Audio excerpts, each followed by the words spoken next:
আরে রিপন দাদা কি করছো? এরপর একটু কালে রং মাখাচ্ছি। রং মেখে কি করবে? দেখি এটা রামচন্দ্রের জন্মদিন তো আজকে। হুম।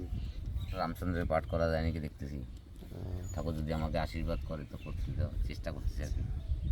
রামের পাঠ করবে? হ্যাঁ। সীতা কোথায়? সীতামা? সীতামা তোমার দেখি তালতলা দেখো ভিডিও শুট নিচ্ছে। হ্যাঁ, দেখি সাজতে তাহলে তো টাইম লাগে আমাদের একটু, বলুন না। একটু তালতলা দেখে আসি, সীতামাকে দেখা যায় কি।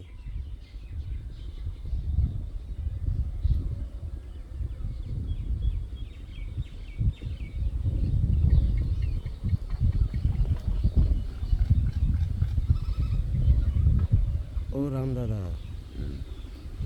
রাম দাদা না লক্ষ্মণ দাদা। বস একটু কাজ করে না দেখি। হ্যাঁ, দুজনকে দেখতে পাচ্ছি। হ্যাঁ, সীতামাকে দেখতে পাচ্ছি।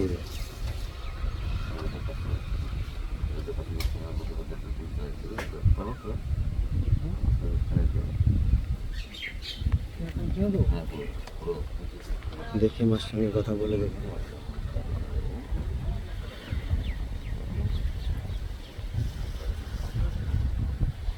খুঁজেই পাচ্ছি না। হ্যাঁ, পেয়েছি।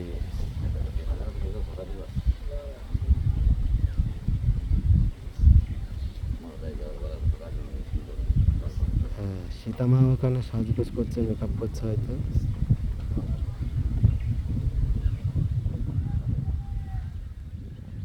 আজকের পাঠ হলো রাম সীতার পাঠ। দেখেন শ্যুট করতে গেলে কত কষ্ট করতে হয়, দেখেন পুরা গায়ে রং মাখাচ্ছে আমাদের সব লোক লাগাতুন টেনশন নেই। রং কম করো, রং রং তো গাদা রয়েছে টানতে পারো, টানতে টানতে রঙের গাদা রয়েছে বুঝলে তখন রং দিল। এই সেটটা দাও। বলছি দাদা আপনি তো শিব হয়ে যাচ্ছেন। না না দাদা, পরে কালার হয়ে যায়। राम कौन शिव है? রাম তো রাম। राम राम ही